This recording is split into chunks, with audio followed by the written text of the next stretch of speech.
Okay, pakinggan po natin si Manong Norman dito. Let's go. Nag-e-expect daw ng wheelchair si Nico Pilantod. Ah. Ha? Grabe naman. Hindi ko naman kilala yun eh. Bakit naman? Yun, doon ako nagtataka, Manong eh. Sabi mo hindi mo ko kilala, pero hindi naman yan yung nakasulat dito sa doon yung ni-request nitong tao eh. Sabi niya, nabasahin mo eh. Sabi niya dito, Boss FLM nag-e-expect daw ng wheelchair si Nico David. Ibig sabihin, at the very least, kilala mo ko. Alam mo na, okay lang naman yun, Manong. Sasabihin ko naman sa'yo, hindi mo ko kalaban. Hindi mo rin ako kakampi. Kumbaga, nasa gitna lang ako dito. Kasi, Manong, ang pinopromote ko dito sa channel ko ay fair commentary. Meaning to say, sasabihin ko yung mali mo, pero sasabihin ko din yung karapatan mo. Para patas. Pantay-pantay lang dapat tayo dito sa social media. Walang, merong mga opinion sa inyo yung tao, pero qualified as opinion yon. Hindi kasi batas ang salita ng mga YouTuber, ng mga commentators dito sa social media. So ako, sinasabi ko lang na sa tingin ko kilala mo naman ako. The fact na alam mo yung napaka specific kasi nung banat sa akin. Kasi marami namang hindi nakakakilala sa akin sa politics. 'Di ba? Pero yung iba nanonood ng content ko, and kung ibabash nila ako dun sa sinabi ko, yun yung yun yung tamang criticism. Pero meron mga iba, yung mga ganyan na banat na ad hominem. Grabe naman. Hindi ko naman kilala yun eh. Yan, kasi una, ito ulitin natin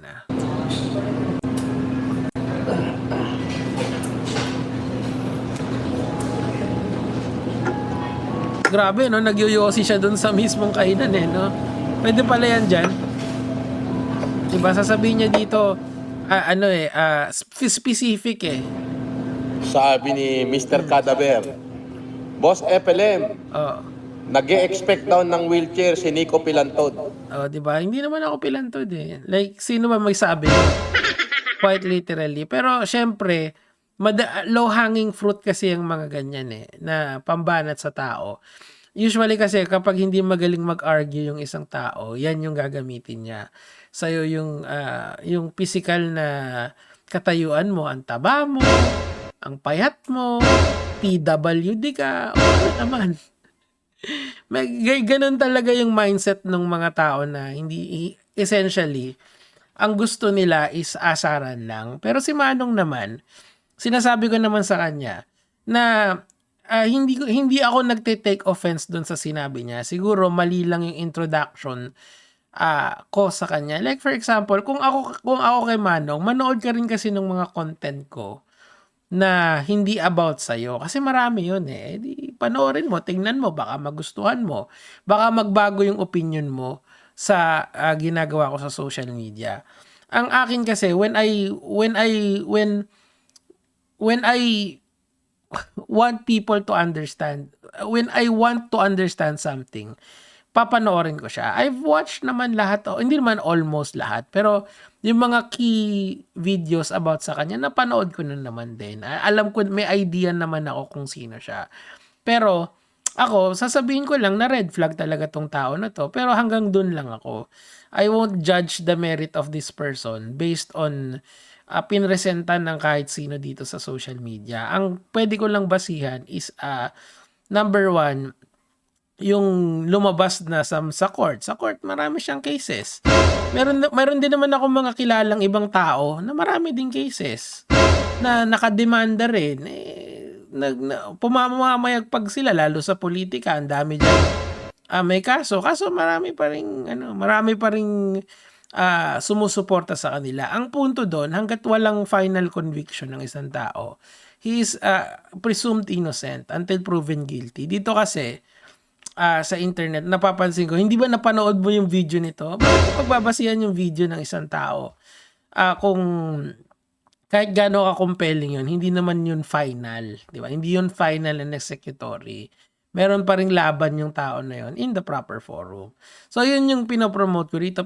Pero, ang gusto ko lang sana kay Manong dito is bawasan mo yung kalaban mo and intindihin mo yung sinasabi ng ibang tao sa'yo. Kasi some people truly wants to criticize you correctly. Ako, So, yun ang ginagawa ko. Sinasabi ko, eto yung mali mo. Sana makinig ka. Even people are accusing me of coaching him kahit hindi totoo. Hindi ko siya kino-coach. Sinasabi ko lang yung yung kanyang karapatan. Halimbawa, yung sa Facebook. Ang ginawa ng gobyerno natin is ni-request to ban his social media accounts. Pero, the thing is, kung ni-request ng gobyerno mo kasi na anuhin ka, na ipaban yung mga account mo sa Facebook, hindi ba dapat may due process na tinatawag? You have the right to reply. Yun yung aanuhin ko. Yun yung ilalaban ko kung sa akin nangyari yun. Kasi naban kasi siya through the government's way of requesting kasi pinakita yun request ng gobyerno. So if that is the case, then I would invoke my yung rights ko for due process, 'di ba? Kasi karapatan ko 'yun. Am I coaching him pag sinabi ko? No, I am just stating a fact. The fact is lahat tayo is may karapatan. Whether you like the person or not, hindi na disqualify yung kanyang karapatan. If that is the case, kunyari sa akin, if that is the case na pag hindi ko gusto yung tao, disqualified na agad yung kanyang karapatan. Di, ang dami nang walang may karapatan dito sa media. But the thing is, I have to understand. I have to be fair sa komentary ko. Dito kasi, pansin ko kay Manong kasi, nagbago na yung demeanor niya. Hindi na siya parang, dati kasi talagang rat-rat siya mag-live, di ba? Nagagalit talaga siya. Ngayon kasi medyo, na lang siya, medyo kalmado na lang yung dating niya. Pero, ang akin lang kay Manong, sana mas mahanap niya pa yung peace of mind na tinatawag. Kasi, like kung susundin niya lang yung sinasabi ng mga fans niya, na mag-focus na lang siya dun sa humanitarian at lumayo na talaga siya dun sa mga kalaban niya rito. Like, wag niya nang pansinin. Pwede naman yun na wag mong pansinin yung mga kalaban mo. Pero mahirap yon. Mahirap talaga yon kasi lalong-lalo na yung sa case niya na talagang merong mga anti-FLM vloggers. Kasi may community at may pera talaga doon sa paggawa ng FLM content. Like for example ako, hindi naman ako mag-aaksaya ng oras para manood ng live niya, para mag-comment sa mga content niya kung hindi naman ako kikita kumikita ako kahit papaano, let's say maka 6,000, 7,000 ako a month, diba? Okay na sa akin yun. Sa hirap ng buhay ngayon, hindi tatanggihan mo pa ba yun, diba? So, in that way, na-appreciate ko yung existence ni Manong Norman dito sa internet. So, ang style ko na lang, saan ako lulugar? Lulugar ba ako dun sa anti? Lulugar ba ako dun sa pro? O dito lang ako sa gitna? Kasi, yung gitnang commentary, wala masyadong tao dyan.